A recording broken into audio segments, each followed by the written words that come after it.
So how y'all doing? It's Jared, and this is a little bit of a surprise of a knife for me. This is a Benchmade 319 proper. This is a 319-1 in particular with the red scale opposed to the kind of greenish gray Markita with the other one.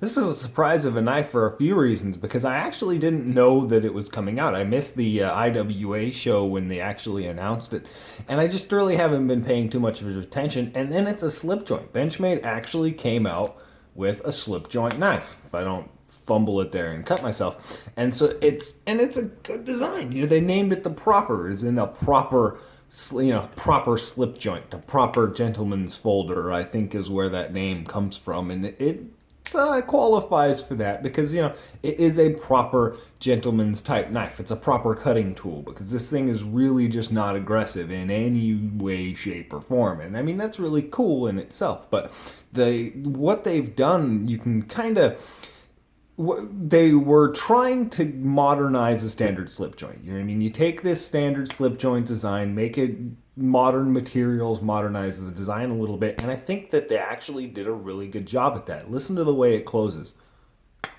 If you're familiar with slip joint knives, that sound is, it's kind of strange. And the way that it's done is because the pins there, you can see those, or the singular pin, there's a singular stop pin, and that actually is what's working as your stop engagement upon closure for this knife, right? And most slip joint knives, the best example that I have of a standard slip joint, this is kind of pathetic, is this one here, right? But you can see this little tab that's actually protruding off of the bottom, right? This buck 119 here works the same way. It's got that little protrusion that comes down on the little ricasso choil area of the knife, and that is protruding further than the actual grind of the blade. And so that's what intersects the back of the knife first. And that's how most of these knives are done. A lot of these traditional folding knives, not all of them, it's not new putting that pin in there, using this kind of method, but it leads to just having a nice thud upon closure because it is riding up in these G10 scales. They've decently skeletonized it as well. The weight on this is, I want to say it's 2.3 ounces. And so it does have a nice sturdy feeling, and there's definitely a little bit of weight here because it's got a 2.8 inch blade length and overall length of 6.7 inches. And so there's not a whole lot of knife here, but it's still solid. It still feels really good in the hand. You can see that solid backspacer there, and they've left it kind of textured. It's got that satin, that grinder satin finish along the whole edge of the backspacer. It is not perfectly mated.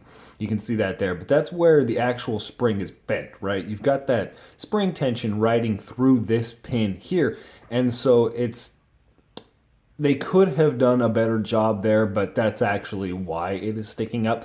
And this leaf spring here, this locking mechanism is interesting because they have come up with their own little kind of design in here. You can see that it's recessed, right? It's got kind of a bowl shape.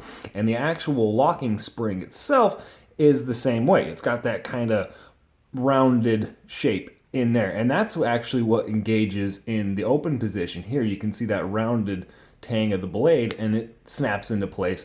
And as well in the closed position, it does have a half stop as well. The half stop is just a flat section, but it's interesting feeling because you can see the tang here has actually got this transition because there's the flat section where it actually engages when it's closed, and then there's this rounded section here before you actually come down to what would be the flat section for the half stop, right? And so when you open it, it's actually got another stop. There's this slow section here. It doesn't actually stop like the half stop, but it's got this middle ground area that it plays in, and then you actually snap into your half stop. It's not a smooth motion. It's kind of got this little bit of delay, but it's actually really nice. I like it because it leads to this blade being sucked in from a really far out distance. You can see that how far I'm able to pull this blade out, and it's still actually sucked back into the frame. And so it's definitely a good design. It is a two-handed knife, full out. There's one way that I can open this with one hand, and how I haven't been doing it, but I figured out that I could do it, is squeeze it like that and then force it down with my pinky, wedge my pinky in there. This is extreme. This is dangerous as shit. Don't do this. Yeah, okay, I can open it there, and then I can just jam my thumb on the actual cut out that nail nick section there, and open the blade the rest of it. This is a two-handed knife, full out, and they were trying for that. You know what I mean? And I kind of like it. They did rip off the Victorinox vibe with this red scale here, this sweeping sheep's foot design. The blade is actually really interesting because it's just kind of a standard sheep's foot grind. It does have a saber grind on the sheep's foot, but it's got this swedge that just gives it a nice aesthetic appeal. It will sink into material a little bit better. You're going to be able to pierce through a box a little bit easier, but this knife is never going to be used for any sort of thrusting penetration, anything like that, because the sheep's foot design itself is just not good for that. But it tends to force the blade this way. So any sort of penetrating you want to do, anything like that, is just not quite safe with this knife, because if you intersect material on the top, it's just going to force that blade closed. It's just not a good idea. And I like the fact that they did that, but it is kind of limiting. This nail nick is actually excellently done, though. It's very sharp. It's got a very good purchase on it. Sharp 90-degree edge there, and it's deep. I can't get my fingernail in it too well because it's just not at the right angle, and I have to fight my way around the frame of the knife, and doesn't work too well for an actual nail nick, but I got enough purchase. It is very secure that I can grip it and it doesn't slip. I can move it around, I can pull it open. It doesn't have any problems there, so it slips open really nice. I definitely like that. See the milled frame, I don't know if I mentioned that. They did mill out these liners. These liners are thin. I don't have another Benchmade to compare it to right now, but very thin. Hold on. I had to go get it. This is a standard 551 Benchmade Griptilian. You can see a little bit of a size variance there. It is a smaller knife, but it's not tiny. There's definitely a little, there's definitely enough knife here. But the liners is what I'm trying to get into here. You can see this is the standard Benchmade liner that's done on a lot of their knives. A lot of their thickness is this here. You can just give you an idea of how thin this knife is in profile. It's 0.4 inches in profile, so it's very thin. It slips into my pocket really nice. I've been throwing it in my back pocket and just carrying it around that way, and it fits decently this way, kind of a little bit long for that, but it's thin enough. It's thin enough and it's light enough that I just don't realize it. It actually fits really well in that weird little pocket that's up front that's originally designed to carry a pocket watch. The strange little pocket that I carry a lighter in a lot of the times, but it's actually been switching out for this the last couple days. A cool thing about this, these scales here, I'm not going to be able to show, but these scales are actually just a little bit translucent. You can actually kind of see light through them if you shine a flashlight behind it, which is cool. It gives a nice effect.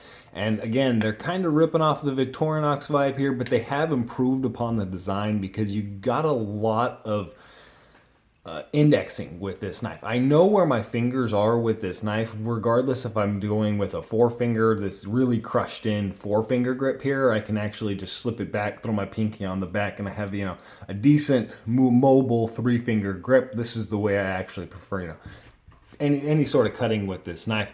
It's actually an excellent fruit knife. I've found that any sort of food prep that I've been doing for the last few days, this is the knife that I've kind of been going to. I've been leaving my main EDC, whatever it is, in my pocket alone, and been going for this one. This little nub up in the front here just gives me a nice feeling because it's definitely not gonna stop you from any sort of sailing, any sort of coming up onto this blade. That's not what it's for. It's just a little bit of an index. I know where my finger's lying. I definitely know where this knife is in my hand. It's got a good feeling for how small and how thin it is. A lot of the time, these very thin, small knives, I lose track of where I'm at on the actual knife. Unless I'm pinching at something like this, I have to find something to orientate myself. The pin here, the actual pivot, whatever it is. And so this knife, it definitely does feel good in the hand, but it's slick. There isn't a whole lot of grip texture actually holding me in there. Yeah.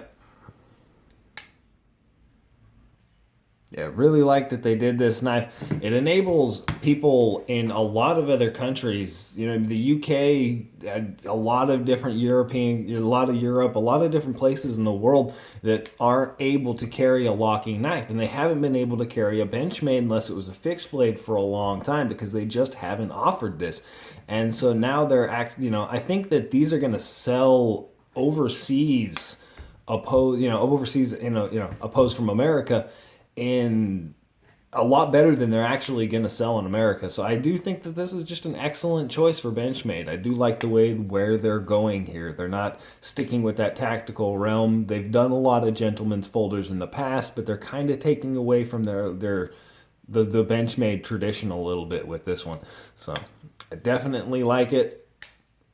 Yeah, that's it. Y'all have a good one.